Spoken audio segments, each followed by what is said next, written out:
Agradecer muchísimo, voy a pulsar aquí, agradecer muchísimo al Rabino Alilevi que me da esta oportunidad de poder difundir un poco nuestros valores de Torah. El tema que vamos a tratar se basa en un libro que tienen aquí, ¿de acuerdo? Se llama Leyes de las Interrelaciones Personales, escrito por el rabino Isaac Jacob Fuchs.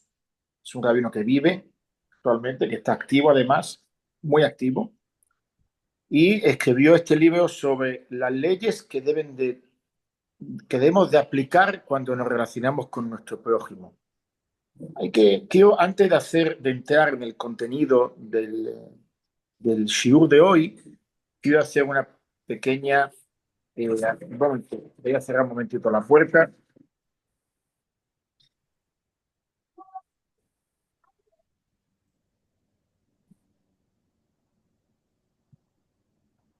Quiero hacer una pequeña introducción.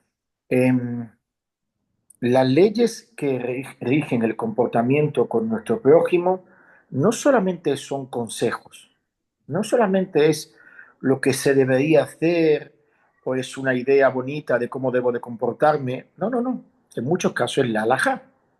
¿Qué es halajá? Halajá viene de la palabra hebrea lalejet, el camino a seguir. El camino a seguir. Y no son menos importantes que las halajot de kashrut, las halajot de Shabbat, las halajot de tefilín. Por supuesto que si voy a hacer una fiesta en mi casa y voy a poner música fuerte, hay también halajá en cómo hacerlo. Eh, entonces, muy importante que estas halajot se estudien, se interioricen y se lleven a la práctica. Otro consejo, muchas de estas halajot nos van a parecer que sí, que ya las conocemos, que es algo sabido, pero aún así, como dice el Ramjal, son temas que hay que repasar una y otra vez, para no caer, para no tropezar, porque es muy fácil. Una ¿Qué vez estás dicho haciendo, esto, José? una vez ¿Ya me dicho dijiste a esto, la familia? Del que hicimos la triple, ¿no? hola, pueden cerrar los micrófonos, por favor? La base de lo que vamos a hablar es un mandamiento de la Torah que todos conocen, que dice, Beahapta le reeja camoja. Ama o amarás a tu prójimo como a ti mismo. A simple vista podemos decir que es muy bonito. Es muy bonito. Ámense todos. Es muy lindo. Pero vamos a ver que en el día a día, en la práctica, en nuestras familias, nuestras esposas, nuestros hijos, nuestros padres, nos cuesta aplicarlo. ¿Por qué nos cuesta aplicarlo? Y aquí viene la base, lo que voy a decir ahora, es la base y es la mayor dificultad que tenemos para poder aplicar este mandamiento, el egoísmo. El egoísmo, que yo me quiero a mí más que a los demás. Entonces, obviamente, yo, si tengo un conflicto de intereses con alguien, deseo primero el bien para mí y después para él. Incluso puede pasar eso con la esposa, puede pasar con los hijos, no digamos nada con los vecinos, mucho más con los vecinos. Entonces, mi egoísmo, el querer yo ser el que más disfruta de la vida, el que yo ser el que se beneficia más, me lleva muchas veces a que yo no veo que ese vecino, que ese hermano, que ese cliente es también un judío, e incluso con ese judío, que también tiene sus derechos, al que también tengo que amar. Importante saber, ¿quién es mi prójimo? Aquí, en principio, estamos hablando del pueblo judío. Ahora, es muy bueno comportarse, aplicar todo lo que vamos a decir, también aplicarlo a las personas que no son judías. ¿Por qué? Porque la persona no puede tener dos líneas de comportamiento. Es decir, me dice, yo con los judíos soy bondadoso y con los que no son judíos no me comporto así. No me puedo ser así. Porque uno va a confundir a veces los comportamientos y Dios quiere que nosotros, el mundo se rija con bondad. El mundo tiene que regirse con bondad, con buenos modales, con amabilidad y por tanto, aunque en principio la ley, lo que es la ley, lo que se llama el din, no me obliga a aplicar todo esto con quienes no son judíos, Vamos a ver después que el hacerlo va a producir lo que se llama Kiddush Hashem. Kiddush Hashem es una santificación del nombre de Dios debido a cómo se comportan los judíos. Después vamos a entrar en muchos casos particulares. Por tanto, en principio, el mandamiento de amar a tu prójimo como a ti mismo aplica, en principio, y más fuerte y con más severidad al pueblo judío, que es tu pueblo, que son tus hermanos, y por Kiddush Hashem, por santificar el nombre de Dios, por elevar la santidad del pueblo judío, también se debe de practicar con quienes no son judíos. Ahora vamos a entrar un poco ya en el tema. ¿Qué se llama ama a tu prójimo como a ti mismo? ¿Cómo lo defino yo? Aquí la primera pregunta que surge es que es muy difícil, podríamos decir, ¿cómo Dios puede a mí darme un mandamiento de algo que es muy difícil de aplicar? ¿Cómo puedo yo amar a mi vecino como a mí mismo? Es imposible. Podemos decir, en principio, es imposible aplicar eso. Como yo me quiero a mí, como yo me cuido, como yo me ducho, como yo me arreglo, como yo como y lo delicado que soy para la música, para el aire acondicionado, la comodidad, si me gusta esto o no, ¿cómo voy a creerlo yo para los demás? Podemos decir que es difícil de aplicar, ¿no? Podemos decir así. Y así efectivamente piensan muchos sabios. Entonces, vemos aquí que hay dos grandes grupos de opiniones sobre cómo aplicar el mandamiento. Por ejemplo, el Rambam, ¿saben ustedes que el Rambam es el principal legislador del pueblo judío? Y es la base de la halajá, la base del Shulchan Aruch. El Rambam dice casi que, ¿qué significa eso de amar a tu prójimo? Él dice, tener compasión de él, de sus pertenencias y hacerle todas las cosas buenas. Es decir, yo tengo que cuidar su dinero, cuidar sus pertenencias y todo lo que es de él, como si fuese yo mismo. Es decir, Rambam viene a aplicarlo de una forma literal. Es decir, mamá, así exactamente. Como tú te quieres a ti, ámale a él.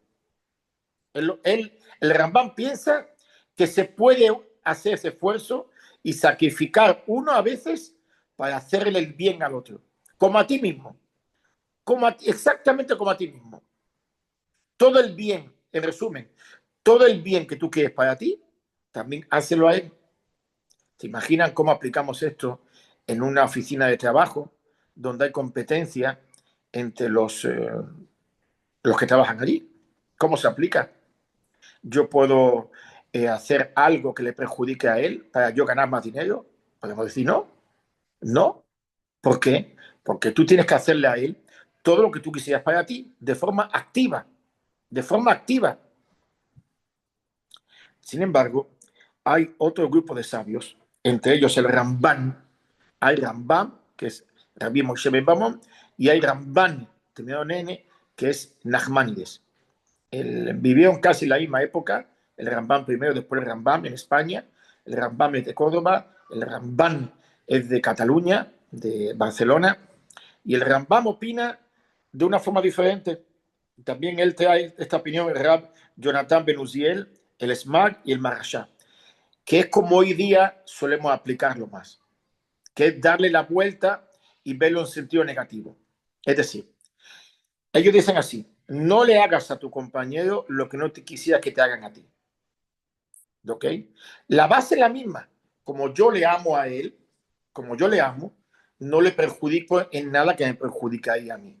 A mí me parece que la opinión del Rambam de que lo tengo que amar como a mí mismo es cierto que es más complicado de aplicar, pero en verdad es lo ideal. Es lo ideal.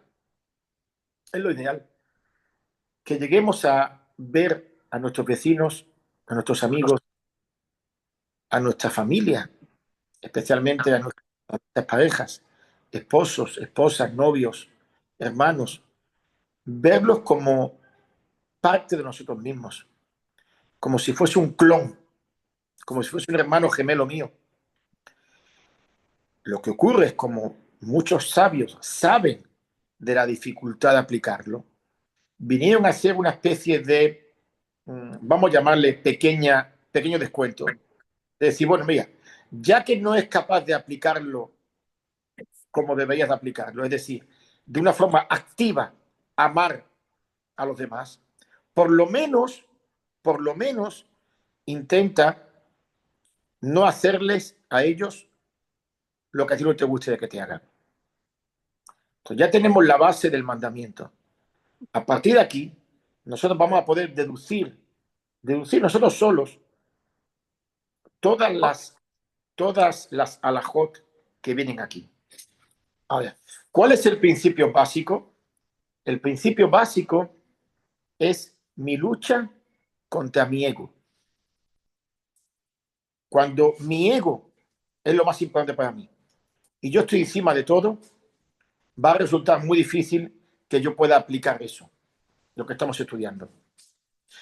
Todas las cuestiones que vamos a ver estas semanas, todas esas cuestiones, hay una lucha entre mis deseos, entre mis preferencias, entre lo que yo quiero hacer porque me gusta y los demás. Pongamos un ejemplo, que hay una fiesta de cumpleaños con música. Yo quiero escuchar música, yo quiero pasarla bien, tengo muchos invitados, pero tengo al lado un vecino que quiere dormir. O peor todavía, que está enfermo. O peor todavía, personas que no soportan la música, que están de luto. Entonces, ¿dónde está el punto medio? Mira, yo quiero hacer mi fiesta, yo quiero disfrutar, yo quiero celebrar con mi familia, pero al lado pienso en el vecino, aunque no se quejen, pienso que a ellos les molesta la música. Entonces, si yo pienso en ellos y digo, no le hagas lo que a ti no te gusta, yo tengo que decir, me gustaría que yo quisiese dormir o yo esté enfermo y tener que escuchar una música a todo volumen en el vecino de al lado. Obviamente que no, a nadie le gustaría eso. Por tanto, ¿qué tengo que hacer? Bajar el volumen. La base de lo que estamos diciendo es bajar mi egoísmo y especialmente no llegar a hacer misbot, ni llegar a hacer celebraciones, ni llegar a hacer actos que puedan perjudicar a los demás, a costa mía. Es decir, no para yo ganarla, no para que yo la pase bien, no para yo disfrutarla, no para yo ganar más dinero, no para yo quedar bien ante los demás, no para que mi imagen sea mejor, no para que venda yo más, perjudicar a los demás. Ese es el principio básico de todo lo que vamos a ver aquí. Es muy difícil de aplicar, es muy fácil de decir, como yo lo estoy diciendo, pero es muy difícil de aplicar. ¿Por qué? Porque la distancia más grande que hay en el mundo no es de Hong Kong a Nueva York, es del cerebro al corazón. Esto que teóricamente aquí vemos que hay 40 centímetros, pueden ser miles de kilómetros o distancia infinita. El cerebro sabe, el cerebro sabe que está mal, que le perjudica la música, por ejemplo. El cerebro lo sabe, pero el corazón dice, no, sigue tú adelante. Es tu fiesta. ¿Por qué no? No vas a disfrutar. Él se va a arreglar. No pasa nada. No es tan tarde. Va a poder aguantarlo. Esa es la lucha. Y así en multitud de situaciones. Multitud de situaciones. Bueno, vamos a avanzar un poquito más. Entonces aquí vemos que dijimos que tenemos otra interpretación que trae ya Ketaná, que es que la persona se alegra con la alegría de los otros y se entristece con la tristeza de los otros y con el dolor de los demás. Vemos aquí que este mandamiento choca con la envidia.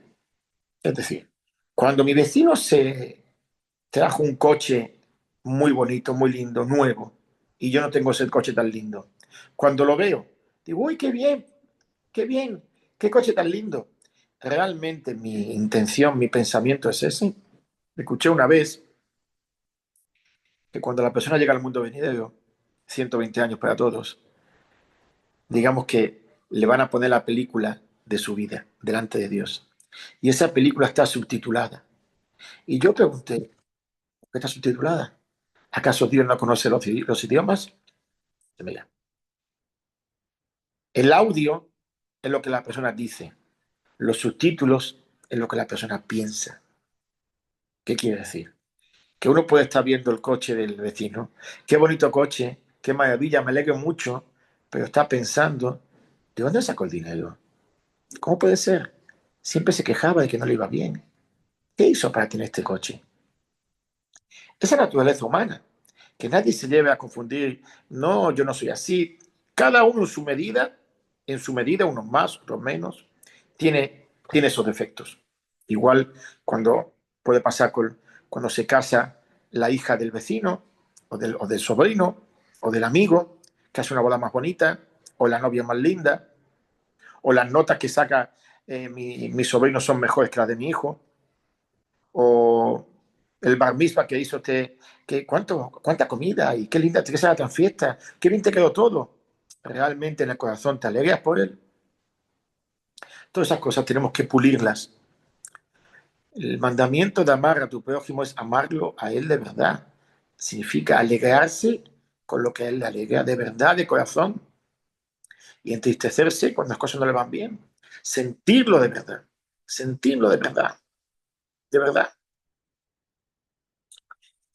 Seguimos.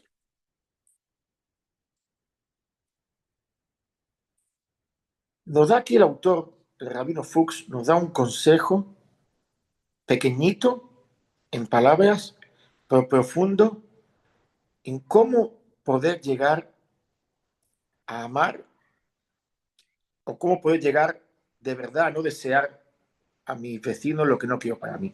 ¿Cómo llegar a esa bondad? ¿Cómo llegar a esa altura de persona? ¿Cómo llegar a eso?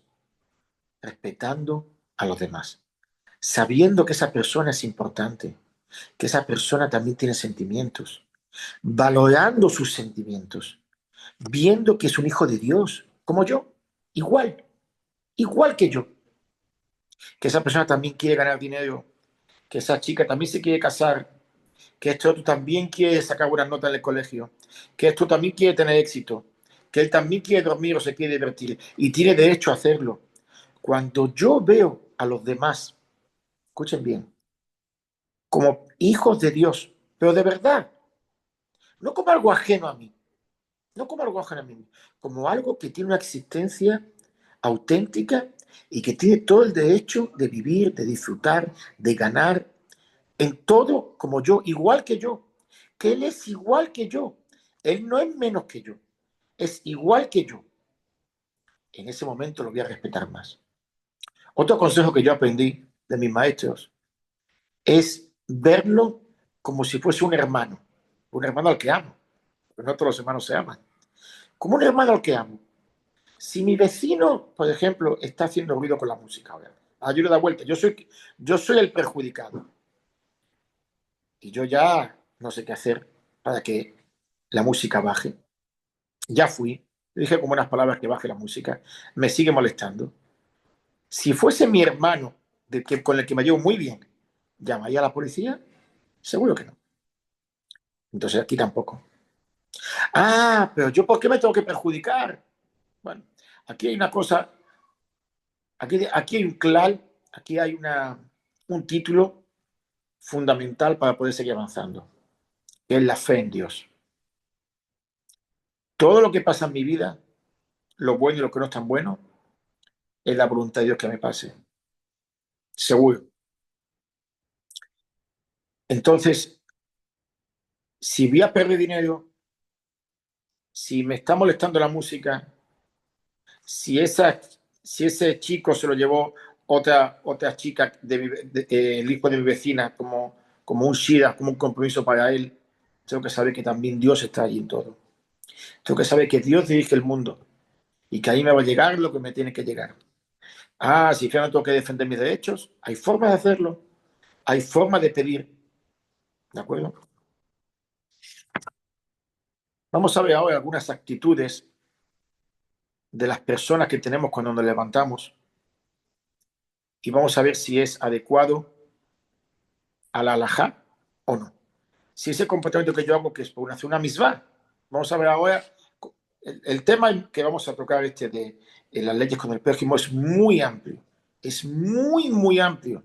Vamos a ver desde visitar enfermos, desde hacer negocios con gente, de dónde comer, ser invitado, cuando uno va a dar un pésame, cuando uno se relaciona con los padres, se relaciona con los vecinos. Vamos a ver multitud de situaciones poco a poco.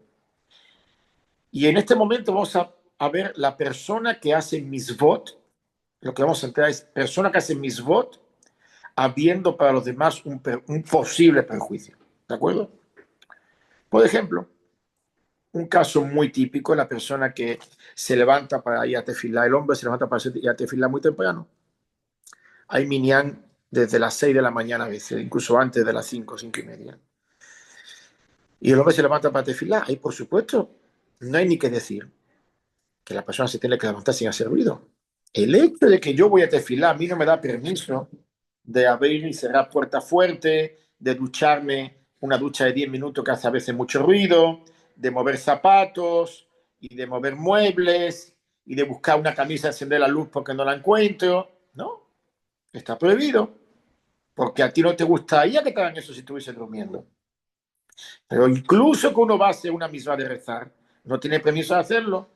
Lo mismo cuando llega el mes de Tishri, antes de Rosh Hashanah, sabemos que hay costumbre de que los hombres se levantan temprano para hacerse lijot o van a medianoche a hacerse lijot.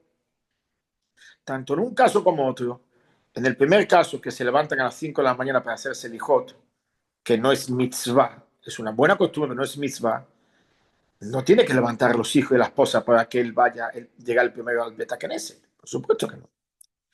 Dice aquí el autor que la persona que lo hace, ya antes de llegar al Beta Knesset, ya hizo varias prohibiciones mucho más graves, como es robar el sueño, molestar. Así que por supuesto que uno tiene que cuidarse mucho de eso. Lo mismo si la persona va a hacerse el lijot a las 12:30 de la noche, a la 1 de la madrugada. ¿A qué hora llega a su casa? A las 2, 2:30. ¿Cómo entra al cuarto de su mujer? ¿Cómo entra a la casa? ¿Cuánto ruido hace? Imposible. A veces es imposible no hacerlo, no hacer ruido, por la casa es pequeña o por la forma que está distribuida. En ese caso, no ir a hacerse el lijot. No ir. No ir, porque está molestando. Incluso que la esposa le diga, vete, vete tranquilo, hay que ver si lo dice de corazón de verdad o lo dice porque es lo que hay que decir. No creo que a nadie le guste que lo molesten en el sueño a las 2 de la mañana. De todas formas, cada familia es un mundo diferente y uno tiene que ser auténtico, sincero consigo mismo, revisarse en el corazón si de verdad está molestando o no está molestando. ¿De acuerdo? Eh, Otro tema que solemos tratar, si hay que levantar a alguien para hacer tefilá. Por ejemplo, los padres a veces el sábado por la mañana nos gusta levantar a nuestros hijos, o a un hermano que está durmiendo en la casa, o a un familiar. ¿De acuerdo? El autor del libro está diciendo aquí que hay que ser meticuloso, hay que cuidar mucho el sueño de los demás. Sí, yo sé, escuchen bien la diferencia. Hay tres situaciones. Yo sé que él quiere que lo levante. Él me dijo, levántame por favor a las 7:30. Yo lo levanto, suavemente. Si sé que no le gusta levantarse por la mañana. Pero yo digo, mira, Alanda, levántate, venga, un esfuerzo, levántate, venga, vamos. Prohibido levantarlo. No quiere. Si tengo duda, que él no dijo no sé qué, puedo intentar levantarlo con suavidad. Una vez. ¿De acuerdo? Una vez. Vemos aquí lo importante que es el descanso de la persona. Por supuesto, no hay ni que decir que cuando especialmente los hijos hacia los padres, ya hijos mayores que los padres están descansando, molestar a los padres en la siesta, molestar a los padres en la mañana con cosas que no son urgentes o imprescindibles, es, aparte de robarle el sueño, es una falta de kibbutz habayim, una falta de respeto hacia los padres. Aquí también habla del caso de quien hace Netilat Yadayim cerca de la cama. Nosotros sabemos que todas las mañanas el judío que se levanta tiene que lavarse las manos. Hay una opinión estricta de que preferiblemente lo haga justo al lado de la cama. Desde que la persona se levanta, ahí mismo tiene una pequeña palanganita y ahí hace Netilat Yadayim. ¿De acuerdo? ¿Para qué? No caminar 3 pasos sin hacer Netilat Yadayim. Eso no es una obligación. Eso es lo que se llama una jumbra. Es ser estricto en un mandamiento.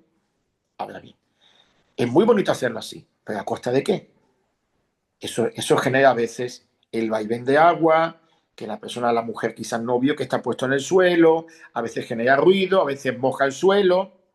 En ese caso hay que ver si es mejor ir a la cocina y hacerlo allí y no hacerlo en el cuarto. Cada casa según cómo se conduce, pero como digo, siempre respetando mucho el sueño y el descanso de los demás. ¿De acuerdo? Mm, eh, otro, otro punto aquí a tocar, eh, que aquí trae el autor en este orden, es cuando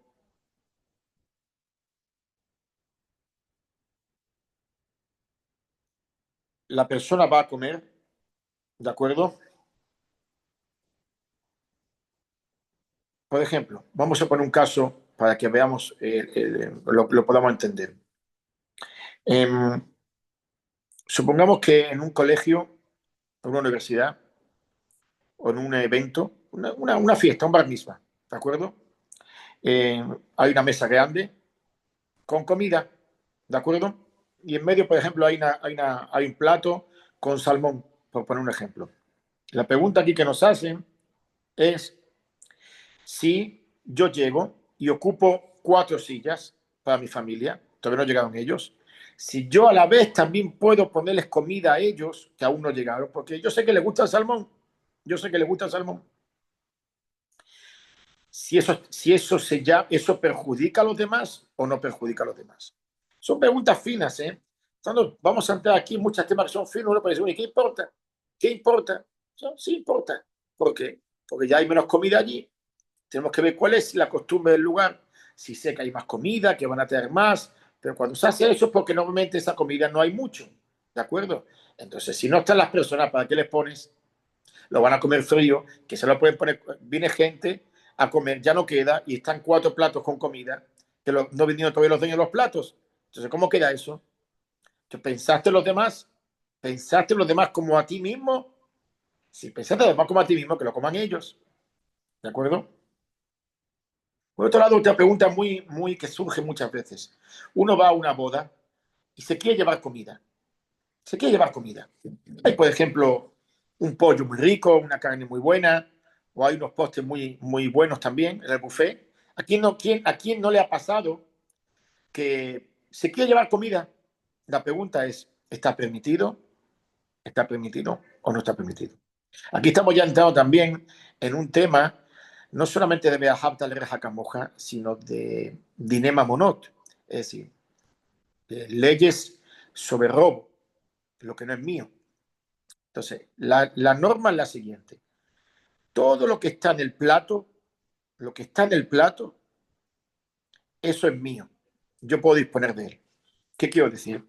Si me puse, por ejemplo, en el plato, por poner un ejemplo, había tortas de chocolate chiquititas y me puse 2, ¿de acuerdo? Y después que me las puse en el plato, no me apetece mucho comerlas, porque ya me siento muy lleno. Eso me lo puedo llevar a mi casa, porque lo que está en mi plato me pertenece a mí. Aparte de lo que está en el plato, si yo lo dejo, ¿qué van a hacer con ello? ¿Lo van a tirar? Entonces, por supuesto, me lo puedo llevar. Pero la costumbre que hay en muchos lugares de llevarse comida que está en el centro de la mesa, por ejemplo, como dije, pusieron una bandeja de salmón, una bandeja de pollo, y la persona si quiere se tiene que ir porque no puede esperar hasta el final de la fiesta, y dice, bueno, ¿sabes qué? Agárralo, lo comemos en la casa, ¿de acuerdo? O la costumbre de tomar del buffet de los dulces, se lleva un plato con mucho dulce a su casa. ¿Quién no ha hecho eso? Ahora, ¿está permitido o está prohibido? Depende, depende. Eh, depende de varias cosas. Si vemos que en el lugar la costumbre de la ciudad es esa, o sea, que todo el mundo hace así, y que ya el dueño de la fiesta no se va a enojar porque lo hacen así, ¿de acuerdo? En ese caso puede estar permitido, puede. Pero si no conozco la costumbre del local, ¿de acuerdo? O son piezas de comida muy valiosas, muy importantes, quizá al dueño le molesta. Puede ser. ¿Por qué? Porque puede ser que si en la fiesta hay 200 personas y el buffet se tiene que abrir a las 12 de la noche y ya a las 10 se fue mucha gente y todo el mundo se llevó postres, ya el buffet no se ve bonito, ya no le queda bien. Entonces, para salir de duda de todas estas cosas y que la persona no haga lo incorrecto o tenga él una pregunta de si hice bien o no hace, no, hay una solución fabulosa. Preguntar. Siempre preguntar al dueño de la fiesta o un encargado mío, ¿te le importa que me lleve el pollo? ¿Le importa que me lleve los dulces? ¿Le importa que me lleve una Coca-Cola para el camino? En ese caso no hay ningún problema. En ese caso no hay ningún problema. ¿De acuerdo? Volvemos a lo mismo, ser respetuoso con los demás. Pensar que los demás también quieren comer dulces, ¿no? Pensar que los demás también quieren tomar whisky que sobró. ¿De acuerdo? Seguimos.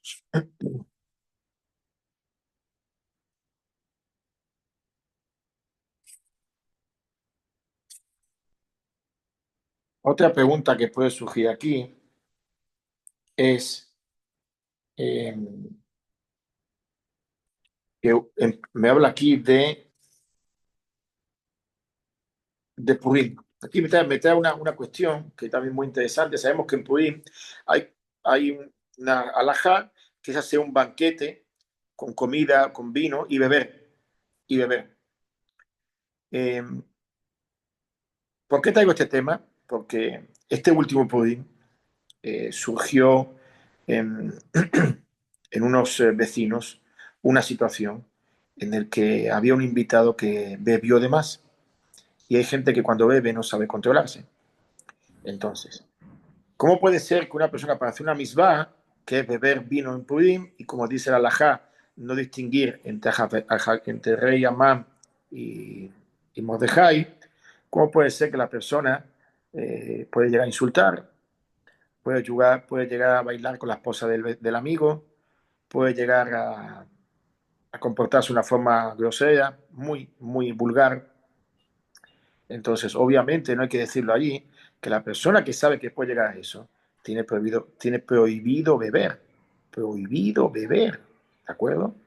¿Por qué? Porque la misbah, el hacer la misbah no le da derecho a comportarse como un animal ni a causarle vergüenza al dueño de la fiesta. La pregunta que nos hacen aquí es si en esa borrachera que tiene, él rompe una copa, ¿tiene que pagarla? Podemos decir, mira, son los bienes del otro, es su copa, ¿de acuerdo? Entonces, hay una norma en el tema de dineros con los demás, en Dilema Monot. Es quien daña, paga. En la Torah, la norma general, en el 90 y pico por ciento de los casos, es quien daña, paga. Todo, todo lo que daña a la persona.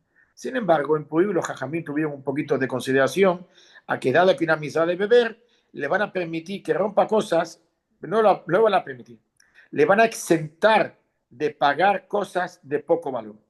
¿De acuerdo? Si es de poco valor, está exento de pagarlo. Pero obviamente se llama Midat Hasidut, es decir, que la persona se comporta por encima de la ley si paga todos los daños. Por supuesto, vamos a ver en otros cursos lo importante que es resarcir al prójimo de todos los daños que yo le pueda causar. Eh, Incluso ¿cómo le pago la vergüenza? Si yo tuve una discusión con un vecino, por ejemplo, o con un familiar, o con un cliente por dinero, y esa discusión se sale de tono por cualquier motivo, y se dicen palabras feas, donde la otra persona se siente humillada, avergonzada delante de la gente, ¿de acuerdo? O incluso no delante de la gente, incluso solo, incluso solo. Tú eres esto, tú eres lo otro, tú eres una patada, tú eres así, tú eres asá, ¿de acuerdo? Donde la persona se siente humillada. ¿Cómo si decimos que todos los daños hay que pagarlos, todos los daños hay que pagarlos, ¿cómo se resarce ese daño que le estoy haciendo a la persona? ¿Cómo? Antiguamente, hoy día no, antiguamente el Bedding, los Betis, podía fijar, podía fijar una suma como indemnización por la vergüenza y la humillación pasada. Hoy día no hay ningún Betis que haga eso. No hay ningún Betis que haga eso. Por tanto, si alguien humilló a otra persona, lo hizo pasar una vergüenza o una situación comprometida, que de verdad sabe que lo hizo sentir mal, de verdad lo sabe que lo hizo sentir mal, por supuesto, lo más importante es pedirle perdón con la mayor humildad posible. Cuando esa persona afectada ve que le están pidiendo perdón con humildad y de corazón, y él siente el corazón del otro, mira, siento de verdad, me equivoqué, de verdad lo hice mal, de verdad estoy afectado y te pido mil perdón, eso le va a traer mucho consuelo, mucho consuelo. Y por supuesto, si también es capaz de dar un regalo, una compensación, porque es lo que me gustaría a mí. O sea, ¿qué le hiciste a él? ¿Te gustaría que te humillen? ¿Te gustaría que te hagan pasar una vergüenza porque debes $100 o 200 o 10.000? Que te hagan pasar vergüenza, que te ridiculicen. ¿No te gustaría? ¿Cómo yo me, cómo yo me sentiría resarcido de una vergüenza así? Me vienen, me piden perdón y me explican, me hablan con buenas palabras y si me traen un regalo, seguro que mi corazón se va a abrir. Voy a poder perdonarlo. ¿De acuerdo?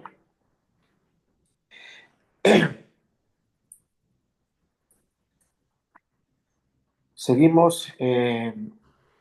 Bueno, la casuística de montones de casos en los que vamos a tener que estar viendo el honor de mi compañero se puede dar mucho en la sinagoga, no sentarse en el lugar de una persona, ¿de acuerdo? No hablar. Si yo hablo en la sinagoga, ¿de acuerdo? Ya dejando de lado que, por supuesto, el pecado es grande, porque sabemos ya que quien habla en la sinagoga es un pecado muy grave. Ya dejando de lado, estoy molestando a los demás. Estoy molestando, me gustaría a mí que yo quiera rezar de verdad y que estén hablando al lado mío. No, pero tampoco hables tú, tampoco hables tú. Son cosas, son muchas situaciones que nos parecen a nosotros de lo más lógico, pero vemos que en el día a día ocurren una y otra vez. Llegas a una sinagoga que no conoces, no te sientes en cualquier sitio. Pregunta al gabay, al encargado, oiga, ¿dónde puedo sentarme? ¿Por qué? Porque si tú te sientas en un sitio que no es el tuyo, el dueño del asiento le va a dar vergüenza y él se siente cómodo en su asiento. No le gusta que se lo quiten. Entonces, igual que a ti no te gustaría que te quiten tu asiento en la sinagoga, tampoco tú lo hagas así. Lo mismo podemos ver en cientos de situaciones cuando uno va a buscar aparcamiento, cuando uno va en la cola del súper, el típico de colarse. Aquí en Israel está muy mal visto eso de colarse, en otros sitios no tanto, pero aquí colarse, saltarse un turno es algo muy, muy repudiado. ¿Y por qué? Por lo mismo que hemos dicho nosotros. Si tienes una urgencia, tienes algo que de verdad te hace que tienes que hacerlo rápido, pide permiso en la cola del banco, en la cola del supermercado, por favor, ¿podría pasar? Por supuesto. La gente normal te va a dejar pasar. Pero hacerse así el vivo, el así, que nadie me mire y meterse como que no me di cuenta y que la gente te diga nada, ¿a usted le gustaría que se lo hagan? No, usted tampoco lo haga usted. ¿De acuerdo? Eh, otra situación que nos puede pasar en muchas ocasiones cuando uno va a comprar comida, por ejemplo, va al supermercado, pasa a veces que uno está con el carrito y pasa al lado de la nevera y un pack de yogures lo tira, se cae al suelo y se rompe. ¿De acuerdo? ¿Qué hace allí? ¿Qué hace allí? Uno puede decir, bueno, el súper tiene muchos gastos, no pasa nada, pero ya la recogerán. No es así. ¿Te gustaría que te lo hagan a ti? Si tú fuese el dueño del súper, ¿te gustaría que alguien con su negligencia te cause esa pérdida? ¿Por qué? Quizás eso cuesta $10. ¿Por qué lo va a perder? ¿Qué se debe hacer? Si no sabe, la persona no estudia, no lo va a poder saber. Pero si estudia un poquito de la HOT, de cómo comportarse en esas situaciones, va a ir al encargado del supermercado, no una cajera, al encargado, le va a decir, mira, pasó esto. Usted tiene un seguro que cubre esto, hay que pagarlo o no hay que pagarlo. Quizás te dice sí, hay que pagarlo, te dice no, no hace falta. Hay que preguntar, hay que preguntar. Depende de cuánto vale. ¿De acuerdo? Eso, todo ese comportamiento de situaciones que a veces nos parecen estúpidas, pedantes, meticulosas, eh, de risa a veces. No, no es para tanto. Bueno, ¿qué importa? ¿A quién le importa? Acostumbran a la persona, acostumbran a la persona a pensar en los demás, a pensar que los demás también tienen derecho a dar dinero, a pensar que su dinero vale para él también, a dar honor a las personas, a pensar en sus sentimientos, el de la tefilá, el del autobús, el de la cola, el del seguro. Pensar en los demás, que es normalmente lo que más nos cuesta. Como dije al principio, el egoísmo, el yo y el que es yo, disfrutar, hacer, decidir, que no me importa lo demás, ¿a qué me lleva? A que no pienso nunca en nadie. Entonces, una persona que es sumamente egoísta, sumamente orgullosa, no va a poder cumplir el mandamiento. Ve a Habta Reja Camoja. ¿Qué le importa a los demás? ¿Qué le importa a los demás? Pero si de verdad, como dijimos antes, te importa cada judío, te importa de verdad, no de boca, no con el cerebro, te importa con tu corazón. Cada yehudí como un hijo de Dios. No vas a, si está lloviendo, le vas a poner tu paraguas. Si tú vas con un paraguas y va lloviendo y él está mojado, si tú le vas a decir, ¿te acompaño o no? Eso sí, me importa que se moje, me importa que se moje. Y así en multitud de situaciones que vamos a ir viendo en el curso. Quisiera terminar la clase de hoy con un tema que vamos a desarrollar la próxima semana, pero lo quiero dejar ya para que, digamos, lo vayamos pensando, que es el tema de pedir perdón, disculparse. ¿Por qué nos cuesta disculparnos? ¿Por qué a veces no hace falta pedir perdón? No necesita. No le toca pedir perdón. ¿Qué significan las palabras perdón? Mejilá. ¿Qué significa? ¿Por qué cuesta tanto? Porque significa me equivoqué. Decir perdón significa decir me equivoqué. Yo me equivoqué. Yo reconozco que te perjudiqué. ¿Y eso qué significa? Baja el ego. Automáticamente. El ego, mi ego, me lleva a pensar, perdón, que yo no me equivoco.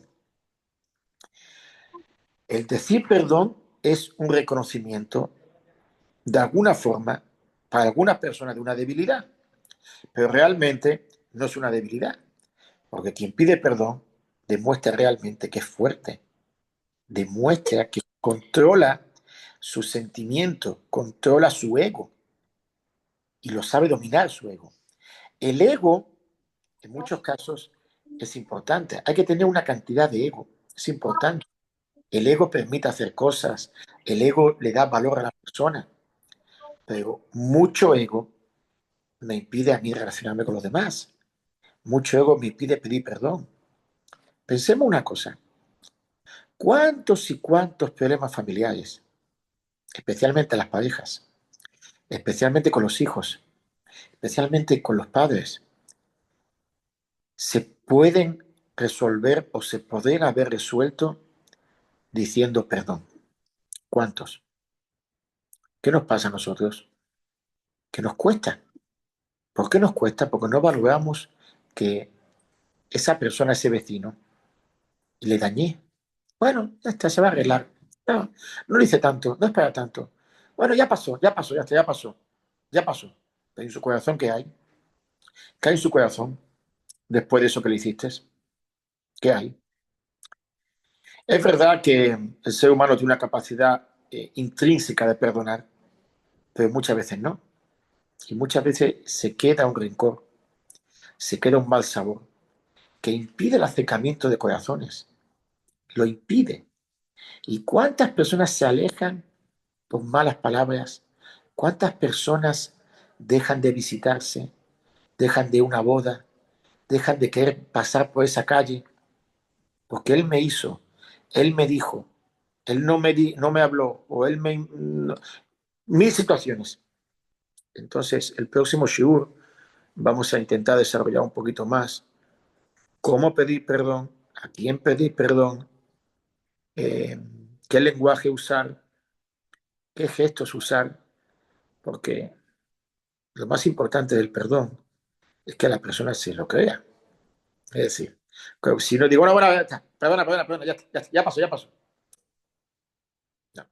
Al alcance del daño, a ese nivel, tiene que ser la capacidad de pedir perdón al otro.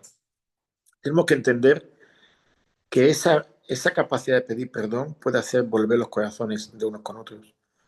Puede hacer que surja el amor de nuevo en la pareja, en los hijos, en los vecinos, en la familia.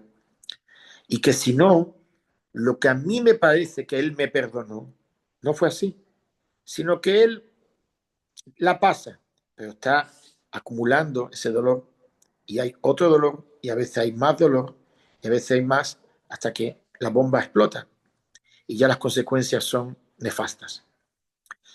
Entonces, vivimos una sociedad donde el pedir perdón se ve como una debilidad, pero realmente es una grandeza, es una super grandeza, es una super grandeza. Y más, nosotros sabemos cuando llega Yom Kippur, Rosh Hashanah, que existe lo que es Middah, que negue Middah. Dios se conduce así todo el año, pero más y más en Rosh Hashanah y Kippur. ¿Qué significa? Que así como tú te comportas, Dios se va a comportar.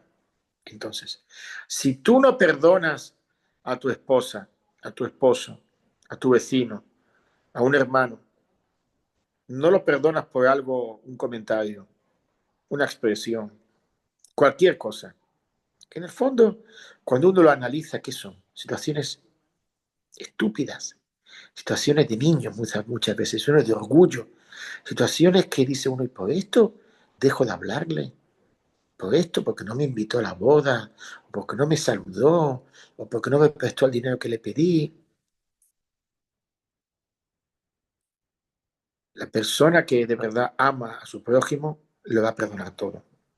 Como dije al principio, si él es mi hermano gemelo al que amo, no lo voy a perdonar acaso. Así que, bueno, lo dejamos aquí, este shiur. Espero que podamos sacar algo positivo de estas palabras y podamos aplicarlo, aunque sea un poquito.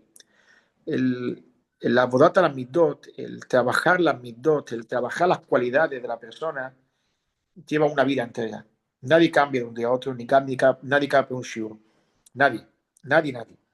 Pero por lo menos saber que aquí hay algo, saber que hay un tema que es el respeto a los demás, que ojalá que nos ayude poco a poco, shiur, a mejorarnos como personas y que cada uno conseguir ser un mejor amigo, un mejor papá, un mejor hermano, un mejor esposo.